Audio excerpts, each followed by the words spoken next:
হ্যাঁ guys, good evening. তো আজকে সন্ধ্যাবেলা মেয়ে বায়না করলো, মা আমার খিদে পেয়েছে, আমাকে কিছু খেতে দাও। আর ফ্রিজে দেখলাম চিকেন আছে অল্প একটু, তো ভাবলাম কী বানাবো, তো চলো একটু স্ট্রু বানিয়ে ফেলি। আর শীতের সময় স্ট্রু খেতে কিন্তু খুব ভালো লাগে, আর আমার মেয়ে স্ট্রু খেতে খুব ভালোবাসে। তো চলো স্ট্রু বানিয়ে ফেলি আর তোমাদের সাথে শেয়ারও করি। এদিকে আমার তেলটাও গরম হয়ে গেছে, যে চিকেনটা আছে সেটা দিয়ে দেবো। চিকেন এখানে বেশি নেই, আমার 150 গ্রাম হবে। সেই চিকেনটা দেওয়ার পর বেশি ভাজবো না, হালকা একটু ভেজে নেবো। নুন দিয়ে দেবো অল্প পরিমাণে, চিকেনটা যদি তাড়াতাড়ি সিদ্ধ হয়ে যায়। তোমরা ডাইরেক্ট জলের মধ্যে দিয়েও চিকেনটাকে সিদ্ধ করে দিতে পারো, আমি একটু ভেজে নিলাম। তো জল দিয়ে দেবো অল্প পরিমাণে, বেশি দেবো না, যতটা আমার চিকেন স্টু বানাতে যতটা জল মানে স্যুপ লাগবে ততটাই। তো পরে কিন্তু আলাদা করে আমার আর জল লাগবে না। এদিকে আমার চিকেনটা সিদ্ধ হয়ে গেছে। তো চিকেন থেকে জলটাকে ভালো করে ছেঁকে নেবো, আলাদা করে নেবো দুটোকে। আর চিকেন স্টু বানাতে কী কী সবজি লাগবে বা কী কী লাগবে সেগুলোই দেখবো চলো। এখানে আছে বিন গাজর কুচি, আদা রসুন কুচি, একটা পেঁয়াজ, দুটো কাঁচা লঙ্কা, এখানে আছে একটা ডিম, ভিনিগার, আর গরম জলে গুলে রাখা কর্নফ্লাওয়ার, আর এখানে আছে গোলমরিচের গুঁড়ো, আর চিকেন যেটা আলাদা করে রেখেছিলাম সেটাকে হাতে করে ভালো করে কুচিয়ে নিয়েছি। আর এই হচ্ছে জল যেটা সিদ্ধ করে রেখেছিলাম সেটা।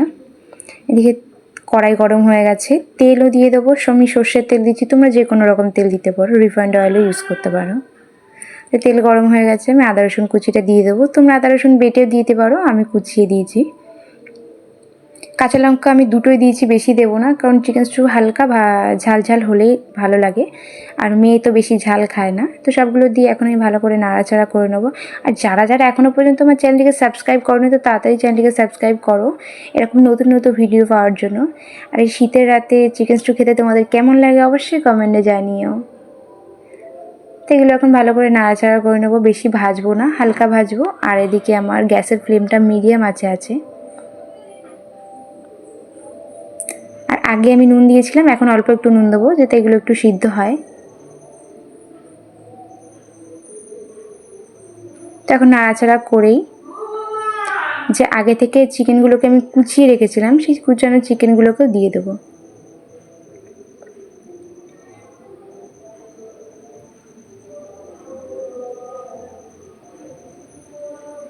চিকেনটা দেওয়ার পর বেশি ভাজবো না, চিকেনটাকে ভাজাই যাবে না, হালকা একটু নাড়িয়ে নেব।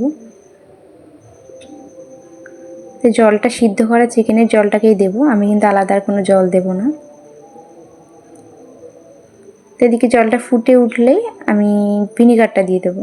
ভিনিগার অল্প পরিমাণে দিয়েছি, বেশি দিলে টক লাগবে। যে কর্নফ্লাওয়ারটা গুলে রেখেছিলাম গরম জলে সেটাকেও দিয়ে দেবো। হালকা ফুটে উঠলেই আমি এদিকে গোলমরিচের গুঁড়ো দেবো 1 চামচ। গোলমরিচের গুঁড়ো বেশি দেবো না, ঝাল লাগবে, যেহেতু আমি দুটো কাঁচা লঙ্কা আগে দিয়ে দিয়েছি। আর একটা ডিম দিয়ে দেবো, ডিমটা দেওয়ার সঙ্গে সঙ্গে নাড়াচাড়া করে নেবে, নাহলে দলা পাকিয়ে যাবে। তোমরা কিন্তু ডিমের কুসুমটাকে আলাদা করে নিয়ে সাদা অংশটাকেও দিতে পারো। তো আমার ডিমটা ফাটানোর সময় কুসুমটা গলে গেছিলো, ওই জন্য আলাদা করতে পারিনি। ডিমটা দেওয়ার সঙ্গে সঙ্গে আমি গ্যাসটা অফ করে দেবো, কারণ ডিমটা শক্ত হয়ে যাবে, ডিমের যে অংশগুলো আছে সেগুলো শক্ত হয়ে যাবে। দেখো আমার রেডি চিকেন স্টু। আর আগে মেয়েকে দিয়ে নিলাম, আর মেয়ে তো ফু দিয়ে গন্ধটা শুকে নিল, আর আমাকে রিয়াকশনেই দেখিয়ে দিল মা কেমন হয়েছে। আর তোমাদের কেমন লাগলো অবশ্যই কমেন্টে জানিও, তোমরাও কিন্তু ট্রাই করো। আর তো চলো তাড়াতাড়ি চ্যানেলকে সাবস্ক্রাইব করো। Tata, by.